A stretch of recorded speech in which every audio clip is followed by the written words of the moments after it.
200장 찬송하시면서 주님 보좌 앞으로 나아가겠습니다.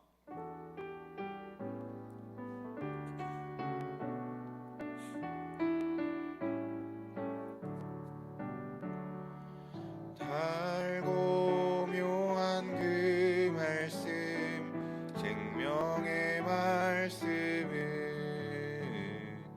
귀한 그 말씀, 진실로 명의 말씀이 나의 길과 믿음 밝히 보여주니 아름답고 귀한 말씀, 생명샘이로다.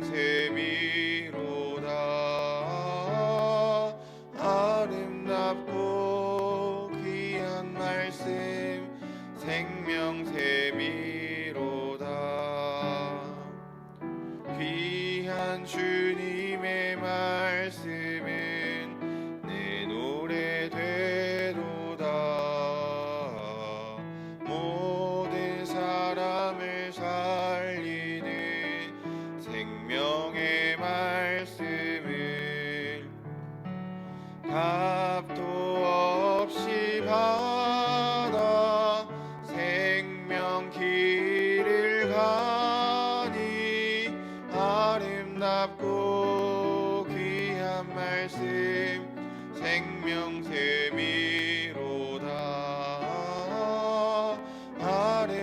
아름답고 귀한 말씀, 생명샘이로다. 널리 울리어 퍼지는 생명의 말씀은 밤의 용서와 평안을 골고루 주나니 다만 예수 말씀 듣고 복을 받네. 아름답고 귀한 말씀, 생명샘이로다.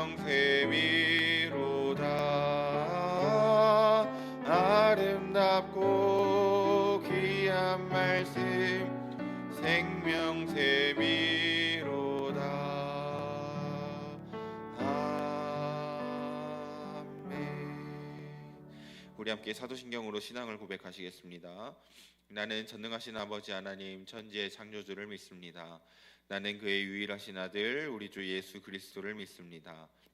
그는 성령으로 잉태되어 동정녀 마리아에게서 나시고 본디오 빌라도에게 고난을 받아 십자가에 못 박혀 죽으시고 장사된 지 사흘 만에 죽은 자 가운데서 다시 살아나셨으며 하늘에 오르시어 전능하신 아버지 하나님 우편에 앉아 계시다가 거기로부터 살아있는 자와 죽은 자를 심판하러 오십니다. 나는 성령을 믿으며 거룩한 공교회와 성도의 교제와 죄를 용서받는 것과 몸의 부활과 영생을 믿습니다. 아멘. 계속해서 368장 찬송하시겠습니다.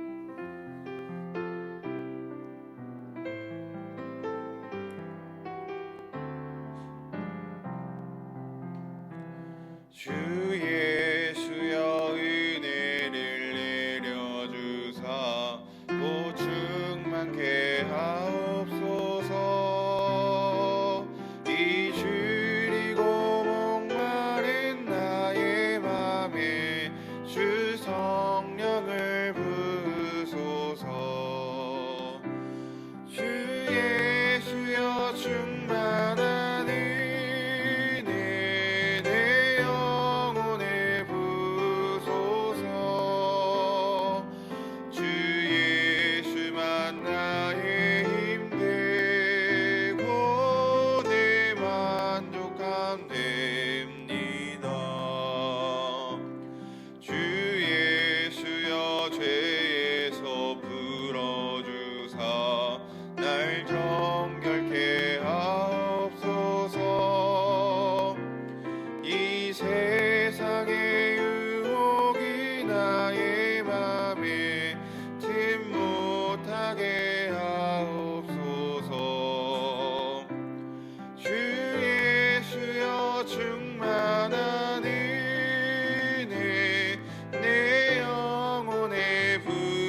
민족을 위한 기도, 화요기도, 경제를 위하여 함께 화면을 보시고 기도하시겠습니다. 전능하시고 자비로우신 하나님 아버지, 지난 수천 년간 한반도를 지켜주시고 수많은 외세 억압과 침략에도 한민족의 뿌리를 보존하여 주시니 참으로 감사를 드립니다. 특별히 일본의 식민지와 한국 전쟁 이후 대한민국을 민주주의 나라로 세워주셔서 창조주 하나님을 자유롭게 예배하고 선조들의 신앙의 유산을 이어갈 수 있게 해주신 그 은혜에 더욱 감사를 드립니다. 오늘은 이 나라의 경제를 위하여 기도합니다.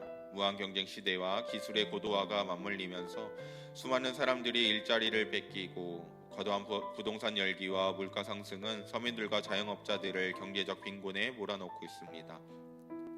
이럴 때일수록 남보다 더 많이 가지려는 욕심을 내려놓고 빈곤에 허덕이는 이들을 위해 나누고 베푸는 성숙한 시민의식이 자리잡게 하옵소서. 물질보다 사람을 더 귀하게 여기는 나라가 되게 하여 주옵소서. 이 한반도 전체를 예수 그리스도의 보혈로 덮어주시고 복음의 능력을 통하여 분열이 하나됨으로 변하고 증오가 화해로 변하며 침체가 성장으로 변하는 나라가 되게 하여 주옵소서.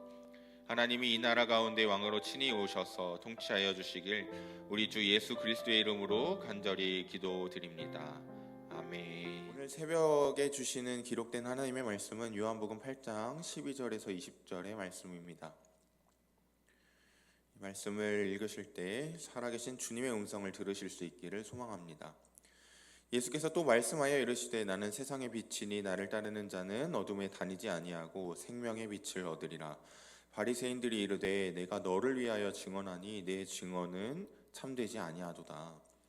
예수께서 대답하여 이르시되 내가 나를 위하여 증언하여도 내 증언이 참되니 나는 내가 어디서 오며 어디로 가는 것을 알거니와 너희는 내가 어디서 오며 어디로 가는 것을 알지 못하느니라. 너희는 육체를 따라 판단하나 나는 아무도 판단하지 아니하노라.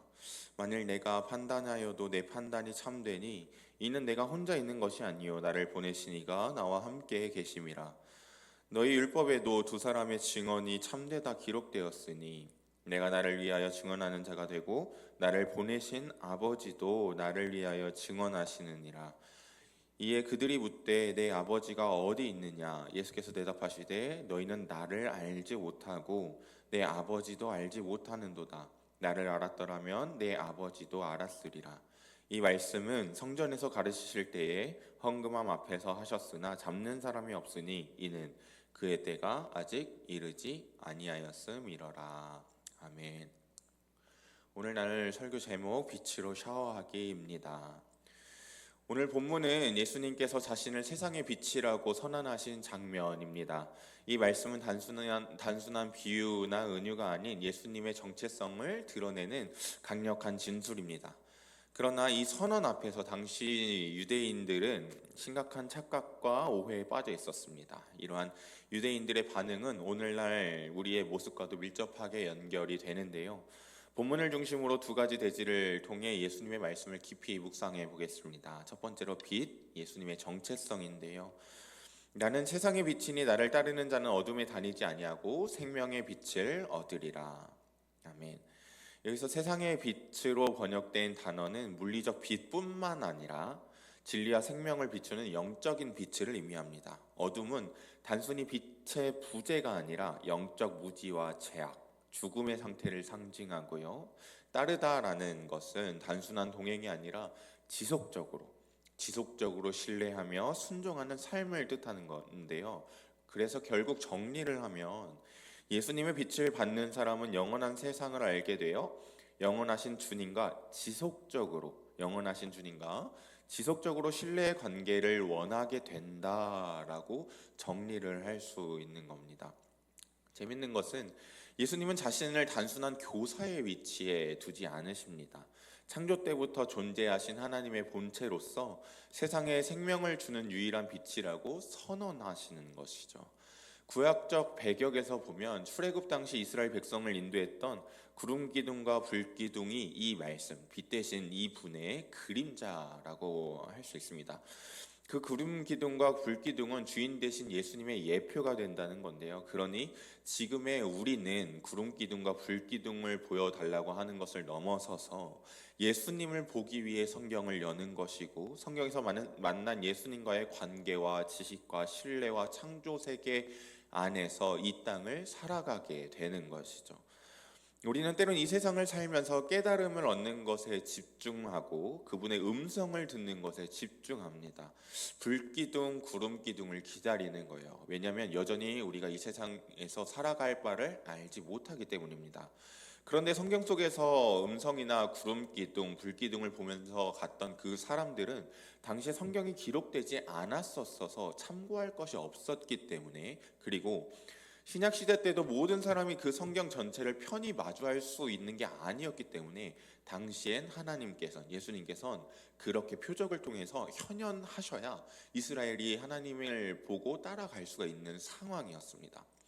그러나 지금은 하나님을 완벽히 알 수 있는 그 성경이 우리에게 주어졌죠. 우리는 그 세대들보다 더 정확히 하나님이 어떠한 분인지, 어떤 성향이신지, 누구이신지 보다 명확하게 알 수 있는 체계, 그 성경을 얻게 되었습니다. 말씀은 곧 예수 그리스도 성자 하나님이시죠. 그분을 대면하게 됐다는 겁니다. 실제적으로요. 그렇기 때문에 우리는 현재 우리에게 주시는 어떤 말씀이나 음성에 귀 기울여 지금 당장의 목적지만 알려주는 내비게이션으로서만 하나님의 말씀을 활용하는 것이 아니라 성경에 기록되신 하나님을 계속해서 만나고 믿고 확신하며 그 성경적 세계관을 가지고 이 땅을 살아가는 것이기 때문에 우리가 오늘 무엇을 어떻게 해야 되는지 보다 명확하게 선택할 수 있는 빛의 자녀로서 세상을 살아갈 수 있게 됐다는 것입니다. 방법이나 책의 틀이 아니라 눈에 보이는 어떤 유물적인 것들이 아니라 주님을 아는 것, 실존적으로 성경을 통해서 주님을 만나는 것에 집중하는 것, 그것이 전부가 될 때 이 세상을 승리하면서 살아갈 수 있게 된다는 거죠. 주님이 기다리시는 것은 하나님의 말을 잘 듣는 지금의 음성, 지금의 뜻을 구하는 자들이 필요하신 것 이상으로 진정 하나님 자체에 대해 궁금해하고 알아가고 싶어하는 자들, 그래서 하나님과 돈독한 자가 되어 모든 세상을 창조하신 이유, 그 세상에 우리를 창조하신 이유, 이 땅을 살아가는 근본적인 이유가 복음에 있다는 것을 알아서 또 살아도 주를 위해 죽어도 주를 위해 사는 것이 본질적으로 무엇인지 알게 되어서 이 회사 갈까요? 저 회사 갈까요? 이렇게 선택할까요? 저렇게 선택할까요? 하는 고민이 아니라 어떻게 하면 내 삶에 펼쳐져 있는 모든 상황과 환경을 통해서 예수님을 드높이고 예수를 전할 수 있는 예수 전문가가 될지, 인생이 아니라 영생의 전문가로서 이 땅을 살아가는 자신의 세팅값이 변경된 사람, 그래서 세상에 나아가 성경을 깨달을랑 말랑하는 이스라엘의 모습을 반복하지 아니하고 하나님의 세계관을 그 포도나무 대신 그분의 가지가 되어 세상에 열매를 맺게 되는 사람, 세상 중심에서 하나님 음성을 듣는 것이 아니라 하나님의 심장을 이미 들고 가서 세상의 빛 대신 예수님을 자신의 마음과 생각의 근원에 두어 예수님의 정체성과 방식으로 세상을 살아가는 사람, 세상이 감당치 못하는 그 믿음을 갖고 그 예수님을 믿는 믿음을 갖고 살아가는 지혜로운 하늘의 시민권자가 되길 원하신다는 거죠. 그렇게 육신대로 육체대로 보이는 대로 생각하는 대로 판단하면서 사는 게 아니라 예수님의 판단대로 예수님과 친밀하기 때문에 그렇게 세상을 넉넉히 이기면서 살아가는 영원의 사람, 영원의 자녀, 그 가치관을 정점에 두고 살아가는 그 사람을 딱 기다리고 계신 겁니다. 자신을 빛이라고 점 찍어서 알려주셨기 때문이죠. 성경을 통해 딱 그 예수님을 만나며 빛을 비춤받으며 사는 저와 여러분 되시길 주의 이름으로 축원합니다. 예수님은 이 영원한 빛을 우리에게 비춰주시는 하나님이신 줄 믿습니다. 반복해서 말하지만 말씀을 아는 게 아니라 말씀을 통해 예수님을 아는 거죠. 심지어 예수님을 증언하시는 분은 바로 성부 하나님이시기까지 하다고 말씀하시지요. 예수님의 정체성, 자신을 세상의 빛이라고 제사함의 권세까지도 있다고 하시는 예수님의 정당성입니다. 유대인들이 자신들의 신앙을 경험과 지식을 확신을 했던 것처럼 우리도 음성을 듣는 것, 기도 응답과 하나님 뜻에만 집중하는 것은 우리의 삶에 예수님을 퍼즐 한 조각으로 맞추는 악마의 편집으로 악용될 수 있다는 얘기입니다. 왜냐하면 요한복음 8장 17절에 너희 율법에도 두 사람의 증언이 참되다 기록되었으니 라고 하시면서 너희 율법, 분명 하나님이신 예수님이 주셨을 율법인데 너희 율법이라고 하고 계시기 때문입니다. 마태복음 7장 23절에도 그때 내가 그들에게 밝히 말하되 내가 너희를 도무지 알지 못하니 불법을 행하는 자들아 내게서 떠나가라. 주님의 뜻대로 많은 기적을 행하고 다닌 사람들에게 불법을 행하는 자들아 내게서 떠나가라 라고 말씀을 하시기도 하신 주님이십니다. 예수의 이름의 능력으로 특출난 하나님의 일들을 행하고 온 사람들에게 그렇게 말씀을 하셨다는 거죠. 세상의 빛 대신 예수님으로 우리는 매일 샤워해야 합니다. 신앙적 업적보다도 주님을 매일 만나고 매일 데이트하고 어둠과 나라는 우상 안에 잠식된 그 경험과 지식이, 신앙이라는 그 틀이 예수라는 실존으로, 만남으로, 사랑으로, 통치로 교체되길 원하신다는 거죠. 그래야 이 세상을 살아가는 분별력이 따라온다는 것입니다. 그 빛을 따르는 자는 우리가 상상도 할 수 없는 빛을 맛보았기 때문에 우리의 죄와 연약함, 이 땅 잠깐에서의 선택, 고민보다 영혼을 가지고 세상을 뚫는 성령의 충만함이 생기게 되는 것입니다. 두 번째로 유대인들의 착각과 우리의 착각이 있다는 거예요. 본문 8장 19절 보면 너희는 나를 알지 못하고 내 아버지도 알지 못한다. 유대인들이 대단히 착각하고 있는 상황입니다. 요한복음 전체를 통틀어서 유대인들 앞에서 이 얘기를 주구장창하고 계십니다. 8장까지 이르러 반복해서 말씀을 하시는데 이게 지겨울 법도 하지만 그런데 이걸 말씀하고 계시는 예수님의 심정은 어떠실까요?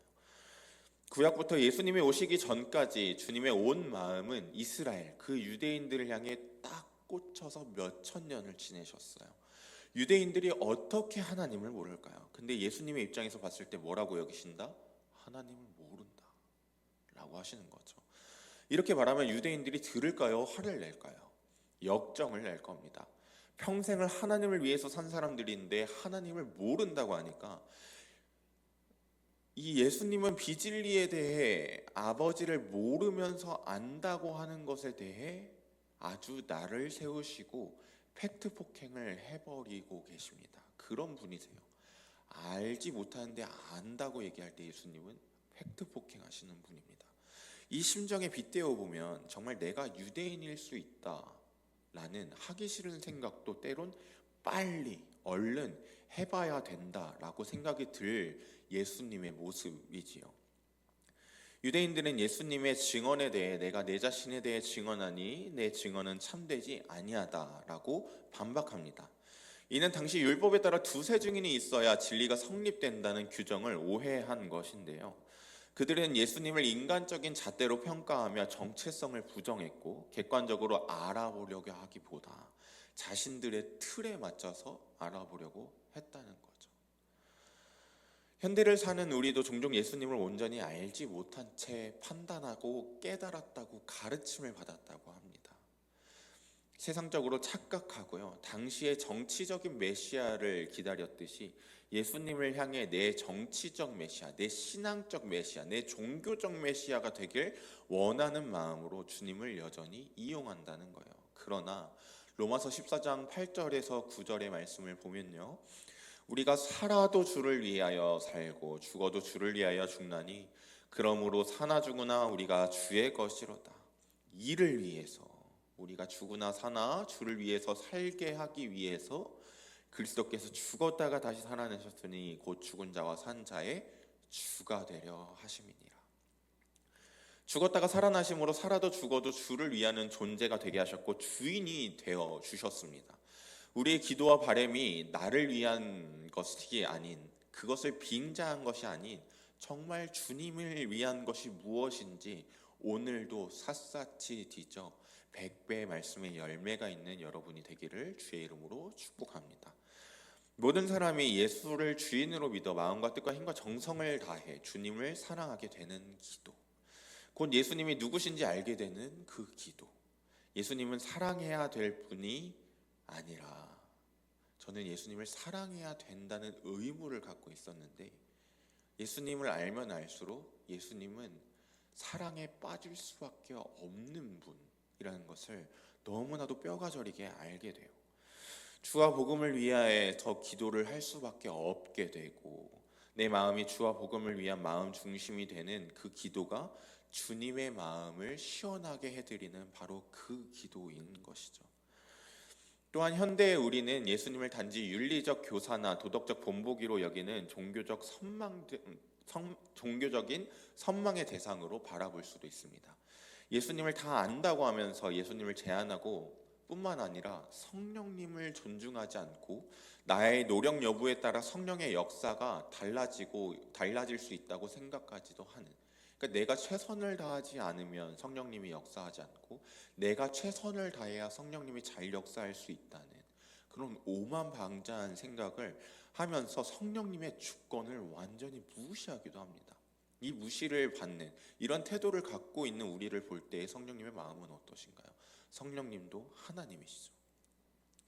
성령님에 대해서도 우리가 오해를 하고 이 성령님을 부려먹을 수가 있다는 겁니다. 내 사역을 위해서요. 우리 삼위 하나님은 단순히 우리 문제를 해결해주는 도구 저 너머에 계신, 서로가 서로를 증언하시는 우리의 삶의 참된 주권자로 이미 이곳에 존재하시는 줄 믿습니다. 19절에 이에 그들이 묻되 내 아버지가 어디 있느냐? 예수께서 대답하시되 너희는 나를 알지 못하고 내 아버지도 알지 못하는도다. 나를 알았더라면 내 아버지도 알았으리라. 여기서 알다라는 단어는 단순히 지적으로 아는 것이 아니죠. 존재를 관계적으로 아는 것을 뜻합니다. 존재를 관계적으로, 실존적으로 아는 것이요. 여러분들께서 저를 마주하면서 알아가는 것처럼 예수님도 그렇게 알아가는 거죠. 그 객관적 실체를 마주하면서 산다는 것인데요. 우리가 마주하는 이 말씀은 로고스의 말씀이 있고 레마의 말씀도 있습니다. 로고스라는 말씀은 원래 태초부터 계셨던 말씀의 원형 되신 예수님, 창조주 하나님 그대로의 모습이고, 레마는 지금을 얘기하는 것입니다. 로고스는 원래부터 존재하셨던 주님인데 우리에게 레마가 너무 비대해졌습니다. 로고스를 알아야 레마가 되는데 지금 음성에 지금 내가 만나는 주님이 전부인 것처럼 이 레마에만 집중하는 것이 없다 보니 진짜 진리적 실체 되신 예수님, 그 로고스의 영향을 받아서 이 땅을 살아가는 게 아니라 그냥 세상에서 떠먹여주는 밥만 먹어가는 신세로 전락되게 됐다는 거죠. 그 로고스가 내게 레마가 되어야 하는 것입니다. 레마에 빠져 살면 로고스는 삭제됩니다. 오해하니까요. 예수를, 그 로고스를 아는 것이 먼저이지 내 삶에서 음성을 듣는 것은 샤머니즘으로 곡해되어 빠져버릴 수밖에 없게 됩니다. 유대인들도 자신들의 레마만 중요했지 로고스는 버렸습니다. 성경을 많이 알았지만 성경이 증언하는 로고스, 예수님을 객관적으로 알지 못했고 알려고 하지도 않았습니다. 주관적으로만 알았죠. 여전히 우리는 예수님을 알아가고자 할 때 우리의 선입견과 고집을 내려놓아야 한다는 것을 알고 있습니다. 그것을 버리는 것이, 예수님을 마주해서 그것을 버리게 되는 것이 관건인데, 말씀에 기록된 예수님을 기도 가운데 성령의 역사를 통해 그 예수님을 객관적으로 알아야 그 빛이 내 삶의 비로소 레마가 되는 것입니다. 우리의 신앙은 지식과 경험이 아니라 실존이고 관계입니다. 종교성은 정말 없고 가르침이나 깨달음 같은 다른 종교가 주구장창 주장하는 것들과 차원이 다릅니다. 오늘 예수님은 나는 세상의 빛이라 라고 우리에게 나타나 주십니다. 이 빛은 단순히 어둠을 비추는 것이 아니라 어둠에서 완전히 벗어나게 하는 생명의 빛입니다. 어둠은 죄가 아니라 예수님이 없는 곳, 예수님이 오해되는 곳이 바로 어둠입니다. 예수를 믿으면, 내 마음을 다해 신뢰하고 전적으로 빠져버리면 그곳이 빛입니다. 그곳의 말씀 그 자체이신 예수님이 이미 현현하신 것이니까요. 그러나 유대인들은 이 빛을 보면서도 여전히 어둠 속에 머물러 있었습니다. 오늘 우리도 동일한 착각에 빠질 수 있습니다. 우리가 다시 한번 생각하길 원하고 이것이 습관, 실제가 되길 원합니다. 로고스를 알아가는 것이 실제가 되어야 된다는 것이에요. 윤리와 도덕대로 사는 것은 예수님의 뜻대로 사는 것에서는 약간 뒤로 밀리는 순위입니다. 그것은 예수님과 함께 살 때 다 알아서 이루어지기 때문에 예수님을 만나면서 예수님과 함께 사는 것이 중요하죠. 윤리와 도덕이 중요하지 않다는 것이 아닙니다.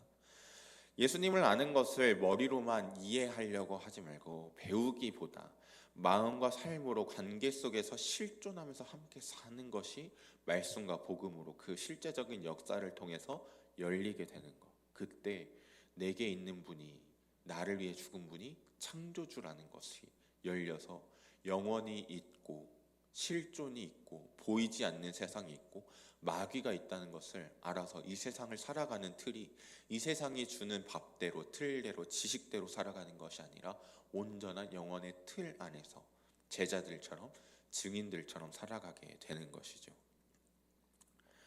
오늘 예수님은 여러분에게 어떤 분이십니까? 2000년 전 예수님의 주장에 굴복되고 확증되어져 갈수록 우리 삶 가운데 빛으로 역사하시는 성령의 역사가 더욱 비대해질 것이고, 옳고 그름과 정의로 심판하여 처단하는 자가 아닌 예수의 이름으로 갱생시키는 우리가 될 줄 믿습니다. 말씀을 맺겠습니다. 빛의 특징은 자신을 희생시킨다는 것입니다. 여기 있는 LED 등도, 촛불도, 태양도 다 자신을 소멸하며 빛을 비춥니다. 창조주가 무엇이 아쉬워서 빛이 되셨을까요? 왜 자신을 소멸시키시면서까지 우리에게 오늘도 다가오시고 자신을 노출시키고 싶으실까요? 주님이 원하시는 것은 다른 것이 아니라 예수님 생각으로 가득 찬 우리 마음을 독차지하고 싶으신 일념밖에 없으심을 우리가 늘 볼 수 있습니다. 창조주가 내 마음을 독차지하고 싶어 하신다. 이 말이 우리들의 명절을, 우리들의 가족을 독차지하길 원합니다. 기도하겠습니다. 주님, 사람이 무엇이간데 주께서 저를 생각하시며 인자가 무엇이간데 저를 권고하시나이까. 여호와 우리 주여, 주의 이름이 온 땅에 어찌 그리 아름다우신지요, 어찌 그리 아름다우신지요. 우리의 마음을 소박하게 남아 주의 이름을 고백합니다. 주의 이름이 그 임마누엘이 우리 가족의 명절의 교회의 주인이신 줄 믿습니다. 와주셔서 감사합니다. 예수님의 이름으로 기도합니다. 하늘에 계신 우리 아버지, 아버지의 이름을 거룩하게 하시며 아버지의 나라가 오게 하시며 아버지의 뜻이 하늘에서와 같이 땅에서도 이루어지게 하소서. 오늘 우리에게 일용할 양식을 주시고 우리가 우리에게 잘못한 사람을 용서하여 준 것 같이 우리 죄를 용서하여 주시고 우리를 시험에 빠지지 않게 하시고 악에서 구하소서. 나라와 권능과 영광이 영원히 아버지의 것입니다. 아멘. 우리 이제 말씀을 기억하시면서 가정에서 함께 기도하겠습니다. 기도할 때 우리 환우들을 위해 기도해 주시고 담임 목사님과 사모님 그리고 모든 리더십들 그리고 차영지 특별히 캄보디아 선교를 준비하고 있는 파워 목장을 위해 마지막으로 풍전 등화 앞에 있는 우리의 자유 대한민국을 위해 우리 함께 마음에 손을 얹고 주님의 이름을 부르짖으면서 기도하시겠습니다. 기도합니다.